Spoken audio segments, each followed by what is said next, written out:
Halo, balik lagi ke channel YouTube Sofia Mega. Di video kali ini aku akan kasih tahu buku apa aja yang sudah selesai aku baca selama di tahun 2020, tepatnya 6 bulan pertama di tahun 2020.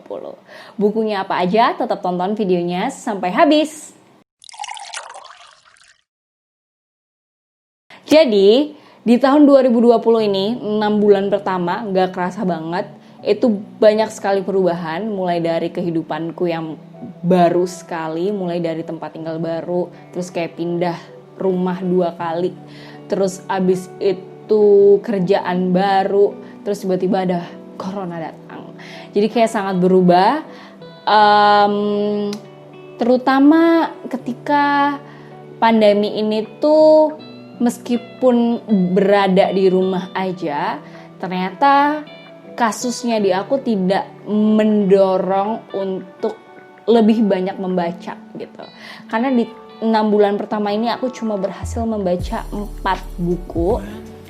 Jadi kalau misalnya teman-teman ngelihat teman-teman yang emang suka banget baca buku tuh bisa nargetin setahun 60 buku, 80 buku, 100 buku. Nah, sayang sekali ini channel YouTube ini, orang yang mengisi channel YouTube ini tidak seperti itu. Jadi anaknya minimalis gitu, enggak sih? Karena belum sampai di level itu. Tapi aku senang banget di tahun 2020 ini ternyata 4 buku yang aku baca itu bagus semua. Terus aku senang bacanya dan aku bener-bener membaca buku itu karena aku merasa butuh. Dan kayak gimana ya, di tahun 2020 ini tuh kayak waktunya bener-bener untuk memutuskan hal-hal yang beneran pengen dilakukan aja. Bukan yang karena orang lain melakukannya, maka aku harus melakukannya. Pokoknya di tahun 2020 ini banyak pembenahan yang seperti itu gitu. Kalau misalnya orang lain melakukannya dan aku tidak mampu, ya tidak apa-apa. Jadi buku yang aku baca selama di 6 bulan pertama di 2020 itu ada ini. 3 bukunya adalah masih buku fisik dan 1 bukunya ada di Kindle ini. Paling pertama itu aku menyelesaikan buku yang ini novela gitu sih, sekali duduk kayak habis, tipis banget, parah. Dongeng Pulau Tadi Kenal, Jose Saramago. Ini sepertinya Amerika Latin ya. Sepertinya ini Amerika Latin. Ini 2 novela dari Amerika Latin kalau tidak salah. Aku membeli ini di Pacar Merah Malang. Kalau yang ini beli di Pos Santa ya. Jadi ini sama-sama Circa ya. Circa, bener gak sih cara baca penerbitnya? Nah, Jose Saramago ini diterjemahkan oleh Roni Agustinus yang pendirinya Margin Kiri, dan beliau memang dikenal sebagai orang yang sangat suka Amerika Latin, sastra-sastra Amerika Latin, terus memang terpercaya sebagai penerjemah yang bagus gitu. Dan emang beneran bagus banget. Ini tuh novela tipis banget tapi bagus banget. Bahkan saking bagusnya tuh aku sampai pengen aku menjaga buku ini dan ngedongengin ke anakku. Jadi ini berasa banget dongengnya, dongeng Pulau Tadi Kenal. Tapi di dalamnya itu membahas soal politik juga, politik, jalan-jalan politik yang dipilih rakyat yang juga sedang banyak kita lakukan, yaitu petisi gitu. Nanti aku akan bahas lebih lanjut sih di review yang membahas tentang dongeng Pulau Tadi Kenal. Pokoknya aku suka banget sama ini. Jadi meskipun tipis, seru sih, bukan yang setelah kita baca terus kayak ya biasa aja, nggak. Ini bagus banget dari segi cerita, dari segi cara berceritanya, suka. Selanjutnya aku melanjutkan lagi gitu, penasaran lagi nih sama novela-novela Amerika Latin. Jadi aku baca Para Pelacurku Yang Sendu.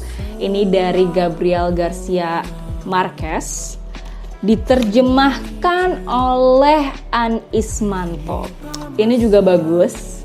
Soal moralitas laki-laki, soal prostitusi, soal bagaimana kehidupan orang tua yang diceritakan detail, sangat detail. Tapi ya begitulah katanya, Marquez itu selalu menceritakan secara detail, tapi kedetailan itu tidak membuat kita nggak suka gitu. Pokoknya makin seneng ngebacanya. Jadi ini 2 buku cerita yang membahagiakan gitu setelah membacanya. Terus 2 buku yang selanjutnya adalah buku-buku non-fiksi. Aku juga senang banget di tahun ini bisa membaca bukunya Bapak Handoko Hendroyono. Aku paling suka kalau misalnya menemukan buku-buku soal branding itu dari penulis Indonesia. Nah, ini buku terbarunya. Sebenarnya dari covernya tuh emang bikin pengen beli sih. Ini buku tentang branding yang bahasa-bahasa ilmiah atau bahasa-bahasa sulitnya sangat diterjemahkan dengan baik oleh Bapak Handoko Hendroyono. Dan seperti biasa banyak coretan-coretan yang lucu khas Handoko Hendroyono. Jadi kalau misalnya mau membaca brand dari dasar banget, mendingan memulai dari buku ini sih. Karena ini enak banget gitu ngebacanya. Bisa dibaca oleh orang awam tapi tetap bergizi. Itu dia. Gara-gara ini aku membeli buku yang lain, tapi katanya dosenku paling recommended itu yang brand Gardener kalau nggak salah judulnya. Selanjutnya, salah satu buku yang paling penting di tahun ini, aku ngebacanya sekitar 2 bulan, hampir 3 bulan gitu sih. Gitu. Judulnya Ego is the Enemy. Aku pertama kali mengenal penulisnya Ryan Holiday itu dari Motif Coffee. Jadi di Motif Coffee itu kayak ada rak buku, terus di situ ada tuh, kalau nggak salah aku pertama kali ketemu tuh yang Ego is the Enemy atau Obstacle is the Way. Aku lupa, kayaknya pertama kali malah yang Obstacle is the Way deh. Terus akhirnya aku memutuskan untuk beli Kindle ini, dan buku pertama yang aku beli adalah Ego is the Enemy. Jadi buku Ego is the Enemy ini pas banget untuk dibaca di masa-masa yang sedang aku hadapi. Apa sih? Jadi aku kan sekarang sedang ada di situasi baru lulus kuliah, terus mulai bekerja, masih muda banget, belum ada apa-apa, belum jadi siapa-siapa, belum jadi apa-apa gitu ya. Dan ketidakapa-apaan itu malah sering menghadirkan banyak ego gitu kan, apalagi masih muda banget. Dan ego itulah yang membahayakan karir kita atau membahayakan diri kita, membahayakan keputusan-keputusan yang akhirnya kita ambil, dan terselamatkan oleh buku buku Ego is the Enemy ini. Ini bagus banget. Nanti aku akan berikan satu video untuk mengulas buku ini secara khusus, dan juga beberapa potongan pembahasannya dari sini. Tapi yang jelas aku merasa semua orang harus baca buku Ego is the Enemy, atau bahkan harus membaca seluruh rangkaian buku Ryan Holiday. Ada Ego is the Enemy, Obstacle is the Way, Stillness is Decay kalau nggak salah. Pokoknya itu semua bagus. Dan kalau yang ini tuh bener-bener menampar gitu. Jadi sebenarnya ngebaca ini tuh ngehabisin energi banget, karena ngerasa evaluasinya tuh kayak banyak, PR-nya tuh banyak banget gitu. Jadi ini salah satu buku penting di tahun ini gitu, untuk memulai karir dengan sebaik mungkin. Itu aja 4 buku yang aku baca di awal tahun 2020. Meskipun tahun 2020 ini gila banget, kayak banyak perubahan yang mengejutkan dan membuat stres, tapi menurutku ada banyak sisi-sisi yang kalau nggak ada pandemi ini, mungkin aku nggak diberi kesempatan untuk istirahat sebentar, untuk benar-benar ngebaca apa yang aku mau, melakukan apa yang aku mau. inget lagi tujuan-tujuan yang sebenarnya pengen dilakukan tapi nggak sempat karena harus menghadapi pekerjaan yang tiap hari harus ke kantor, tapi sekarang udah bisa stay di rumah. Jadi ada banyak hal yang sebenarnya